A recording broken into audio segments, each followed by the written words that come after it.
Hi, my name is James Shepard with ccsalespro.com, and today I'm going to talk to you about projecting confidence when you walk into a small business. Now, I have the privilege of talking to quite a few salespeople every day. Many of them are out in the field when I call them or text them, and one of the themes that I hear over and over again is this fear of walking into a small business. And this is a real fear, and it's something that causes a lot of salespeople to miss out on huge potential. The irony is that when I talk to them and say, do you think it would be effective for you to walk into 20 businesses a day? Do you think you'd make more sales? Inevitably, they say, yes, of course it would be really effective. Of course I can make a lot of sales. But when I say, okay, so why don't you walk into 20 businesses? The reason is because they're just not comfortable doing that. I had a great conversation with a sales partner a couple days ago, and we were talking about this fear of walking into small businesses. And he was telling me how it's so interesting because he's perfectly comfortable in a networking environment where, a small business type gathering, and he's perfectly comfortable there in networking, but there's something about walking into kind of the small business owner's turf, so to say, and walking into their territory and walking into their business to try to present them with something. And so I want to give you a couple different options about how you can basically approach this. Now, let me stop for 1 second before I get into this, all the details and the step-by-step process here, and let you know there's another blog article on our website, ccsalespro.com, that is called How to Prospect in Big Cities. And that's really a different prospecting strategy. Some of you will find that strategy more in touch with your personality than the one I'm going to describe today. The one I'm going to describe today is a lot more outgoing. It requires a lot more confidence projection. And so I'm going to talk to you about that and give you some tips. But if you watch this video or read the blog article and think, wow, I could never pull that off, that's okay. That doesn't mean you can't be successful, and that doesn't mean you can't walk into 20 businesses a day. It just means that you might need a slightly different strategy, okay? So let's go ahead and dive right in, because what I found is that most of the salespeople I've worked with in the field and over the phone, most of them could pull off the prospecting strategy I'm going to talk to you about today, and they really could project that confidence that they need to project in a business. So first of all, let me talk to you about step number one. Step number one is for you to look the part, Now, if you look today at politicians, and I'll be going back to politics several times in this series because politicians are masters at projecting confidence wherever they go, at least successful politicians. And so we're going to go back to that several times. I'm even going to share a video with you in the blog article, another video that you can look at called The Secrets of Body Language, so you can understand even better how to project this. But, when you think about politicians today and you look at politicians that are out campaigning, not in a debate, but actually out meeting people, walking into businesses themselves to introduce themselves, going to a county fair, the days of them being in a, really expensive suit, those days are pretty much over, right? You see them, how do they look? They look very sharp, they look very professional, but they're not wearing a tie usually. They're definitely not wearing a suit. They normally have on some dress pants and a shirt, like a short sleeve shirt, some kind of a shirt that looks really professional. And so they still stick out in the crowd, and that's what you want. But you don't want to look like you're detached from the people that you're talking with. So there are certainly some markets where wearing a tie would be appropriate. But the idea here is no matter how you dress, you want to make sure that you look the part so that when you walk into a business, you don't look like you just crawled out of bed, right? But at the same time, you're not disconnected from the world around you. You're walking in there very confident. You want to stick out a little bit, and you want to be noticeable because you're somebody that's walking in very sharp, very professional, but you're also not overdressed to the point where everybody thinks, oh, who's this yuppie, that's coming in here to our business. And so that's how you want to dress. You want to think about that and make sure that you look the part. If you want to get an idea for this, again, take a look. Turn on the news, anywhere you want. Look at presidential candidates that are actually running for office. Look at how they're dressed when they're walking in a crowd or they're giving their stump speech and they're shaking hands with people just out in the mix. That's going to give you an idea of how you should look, because when you look at them, you can just tell, even if you didn't know who they were, it's very obvious who the politician is because of the way that people around them are acting, but also because of the way that they look. So that's tip number one. Tip number 2 is to be slightly louder and walk slightly faster than everybody else around you. Now, I know that sounds like very specific advice, and it is, because body language is so important. And again, make sure you go to the blog article. You can click the link below this video and go to the blog article and watch the video, or you can search for it on YouTube. It's called The Secret of Body Language, The Secrets of Body Language. And so when you walk into a business, you want to be slightly louder and you want to walk slightly faster than everybody else around you. Now, again, to illustrate this, just look at politicians. Watch how politicians walk. In the video, The Secrets of Body Language, they have President Bush walking with Tony Blair, who was at that time the Prime Minister in the UK there in England. And you watch them walking, and you can just tell there's something about them. They have this powerful walk about them. They're walking a little faster than you would normally walk. And they're standing upright, and there's this purpose about them to where they're walking and what they're doing. And so when you walk into a business, you want to kind of walk in with that idea of, I have something to accomplish, I have something to do, I'm on a mission, and that purpose is really going to come out. You'd be surprised how obvious it is to everybody around you. If you've ever been at like a ribbon cutting ceremony or somewhere else where a prominent politician was at, you'll know exactly what I'm talking about. Maybe you've experienced this with a celebrity or someone like that, where you're in a room and all of a sudden a person just walks in and you don't even know who they are, but you find yourself thinking, who is that?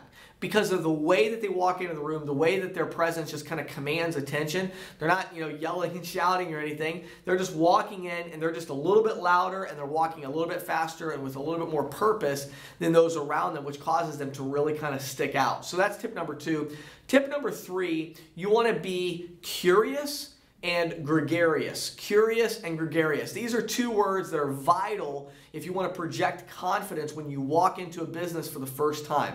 Now, let me deal with the curious part first. You have to be sincerely and genuinely curious about every business that you walk into if you want to be able to project confidence, because they need to know why you're there. And if the reason you're there is to sell them something, you're going to get booted out pretty quick. Okay, the reason I walk into a business isn't to sell them something. I walk into a business because I'm genuinely curious about that business owner. I actually want to know what they're all about, what makes them tick, what kind of business is this, what do they have to offer, what's their value proposition, do their customers like them, and I want to know, of course, about what are they using for their credit card processing, because that's my business. And so I'm going to ask questions about that as well, but it's that idea of curiosity. And so a lot of your questions are going to tend more towards the curious side rather than the sales side. That's probably one of the biggest mistakes I see new salespeople make when they walk into a small business. They come in there guns blazing trying to make a sale. They introduce themselves like, hi, my name is James Shepard and I offer credit card processing solutions. And the reason I stopped by today is because I have great rates, a free terminal, and I'd love to do business with you.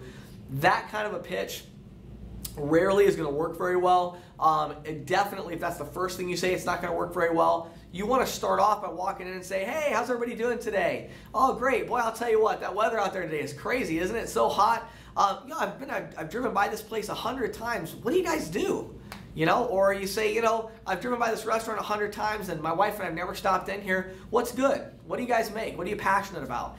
And so when you walk in and you ask these kinds of curious questions with confidence and poise, that curiosity comes through, and that's going to allow you to connect with that business owner very quickly, because business owners like to talk about their baby. That's their business. They built this thing from the ground up. They love talking about that. Now, the second side is gregarious, and that's a word you don't hear very often, but the word gregarious basically just means very outgoing, almost overly outgoing. You're a little bit over the top in your excitement level, in your passion, in your kind of outgoing nature, and many of us know someone like that, but the key is being able to put on that gregarious kind of mantle when you walk into a business. I'll give you a couple examples of this.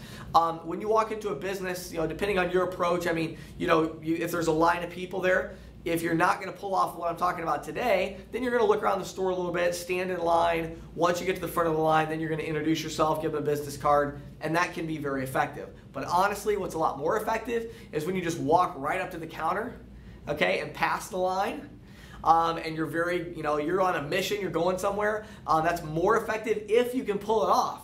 But keep in mind, the best way to start a new relationship with a business owner is not to tick off one of their customers. So, cutting in line takes a certain amount of gregariousness, and it has to be a willingness of you talking to everybody that you meet. So, many times I was walking to the business, I see there's a line of people, I walk right up to the front and look over at the person who I'm basically cutting in line for, and say, hey, how you doing today? Good, good. Hey, don't worry, I'm not cutting in line, I'm just a credit card guy. I'm here to talk to the business owner, and it's nice to meet you. What's your name? And having those conversations where you're not nervous, you're not afraid, you're willing to just have that confident conversation with whoever it is that you're encountering. Many times I'll even ask them questions. I'll kind of leverage the customer in the conversation, and when the business owner's there, I'll say, hey, how long have you guys been in business here? And just wanted to introduce myself. Here's my card. Shake their hand, and then maybe I'll look at the customer and say, so why do you shop here?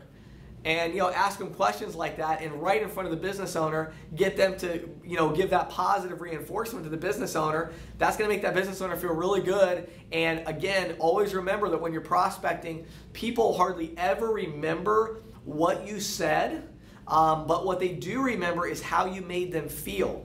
And so if I can make that business owner feel good about their business, good about their customers, then they're going to associate me and my presence with feeling fulfilled and feeling excited and passionate about their business. And so if you want to pull that off, again, not everybody can do that, but if you have that personality where you can just walk into that business like you own the place, and again, what you want to think about is a politician. Think about this. If the mayor of your city, right? If the mayor of your city walked into that business because he wanted to meet that business owner, find out what challenges they were facing, and eventually he wants to get them to vote for him and maybe even donate to his campaign, right? So he has an ulterior motive as well, but when he walks in, what would the mayor do? WWTMD, right? What would the mayor do when he walks into this business? How would he act? What questions would he ask? That is kind of how you want to behave when you walk into the business if you're trying to project this confidence in the business. So that's tip number 3, be curious and gregarious. Tip number 4, explain who you are in one short sentence. Explain who you are in one short sentence. Now, I like to do this in 2 different ways. So, once you've walked in with all this confidence, you've asked a few curious questions, you've been outgoing, you've got everybody's attention, most likely that's in line, and the business owner behind the counter. Now you want to explain who you are in one very short sentence. 2 ways I like to do that. Now, when I was out in the field, I called myself the credit card guy.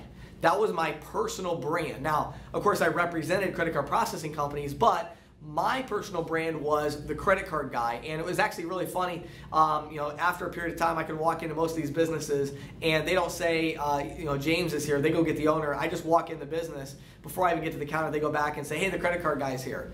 And people just knew that's who I was. I was the credit card guy. And so that's one I really like. I think that's a good one to use. Another one that you can use is you can just say, I'm a local business owner. That's another really good way. That's something that has a positive mental image in the mind of the business owner, because that's what they are. You're basically saying, I'm just like you. So you can say, I'm a local business owner. So once you've got some of these curious questions, curiosity stuff out of the way, some small talk, you've projected that confidence. Now you got to get down to business and move forward with the prospecting. So you're going to say, Bob, I'm basically who I am is I'm the credit card guy. My name is James Shepard. So you're going to do that real quick explanation, or you're going to say, Bob, I'm a local business owner. Either way, you want to have that punchy, one line, real short sentence. This is who I am. I'm a local business owner, or I'm the credit card guy. Whatever it is, it's that short sentence. Then, tip number 5 is now you want to expand on that answer with a little bit more information about really kind of what you do and what you're all about. So what I will do is usually follow it up. So I'll say, Bob, I'm the credit card guy, and I help local businesses all over the area here with their credit card processing needs. That's what I do. Can I ask you a question, Bob? And that's tip number 6. You got to follow up with a quick question. So you follow up with a quick question, which is, Bob, who are you currently using for your credit card processing right now? And so that's a great open-ended question. It works almost every time. Again, as long as you've been able to build up to that question with confidence and poise and that gregarious nature just walking in and kind of taking over. If you do that, you're going to make that strong connection with the business owner, excuse me, and then that's going to allow you to ask them, hey, who are you guys using right now for credit card processing? And just start that conversation with them. Now, last tip I'll give you and I'll be done. If you asking that question, if that results in a negative response, which it will between 40 to 70% of the time, depending on your market and your sales ability and how well you've connected. They're going to say something, even for me, when I ask that question, probably 40, 50% of the time, the person says, we're good, we're not interested, we already have somebody else, we're happy with who we have, whatever, right? So in that case, just back step a little bit and say, oh, I understand, Bob, I'm not here trying to sell you anything. Like I said, I'm just walking off the street here. I was heading to another meeting, wanted to introduce myself. I tell you what, though, let me at least do this for you. I'm a local business owner. You're a local business owner. I'm sure at some point in the future there might be a way we could do business together. Would you mind if I just sent you an email introduction? Let me just introduce myself so you have my contact information, and that way we can communicate back and forth if you should ever need anything at all. Can I at least do that? Usually they'll say, yeah, that's fine. Get the email address, and from there, then you can go ahead and move forward with the conversation and say, okay, great. Yeah, I've heard of them before. Hey, I tell you what though, here's what I'd like to do for you, Bob. You know, if I know anything about small business owners, it's that you like to do two things. Number one, you like to save money, right? If you can save money on something and get it cheaper, you want to get it cheaper, don't you? And they're going to say, yes, I do. Secondly, if you can get something cheaper and you can support your local small business community, you're definitely going to want to do that, right? And they'll usually say, yes, I would. Okay, great. Well, here's what I'd like to do. I'm a local business owner. You're a local business owner. How about I send you an email, because I've got to run to a meeting. I know you're in the middle. You got a line of people here, and I got to run too. So how about I just email you some free information. I'll include a cost analysis so you can see how much money we would save you, and just basically give you a bid so you can see what it would be like working with us as a local provider instead of the company you're with now. Would you mind if I sent you that free email information, Bob? And Bob's going to say, no, that's fine, go ahead. And then you respond with, great. The only thing I will need, obviously, is a copy of a credit card statement, your processing statement, just so I can compare the prices and send you the information. Do you have one handy, Bob, or should I pick it up later in the week? So that's got to be that pitch at the end. Can I pick it up? Do you have it now? Is it handy? Or should I get it later in the week? That's called an alternate advanced closing question. Okay, so lots of tips for you, but the biggest one for today's video slash podcast slash blog article is that if you want to project confidence in a business, you got to think like a politician a little bit. Look at politicians, watch how they act, watch how they walk, watch how they approach a crowd of people, and see if you can adopt some of those behavioral characteristics and that personality, that persona. Even if it's not your personality, maybe you can adopt that persona when you walk into a business, and watch how it changes the response and the reaction that you get from the small business owner. Hey, my name is James Shepard. Thanks so much for watching this video or listening to the podcast episode. Hope you have a great day today.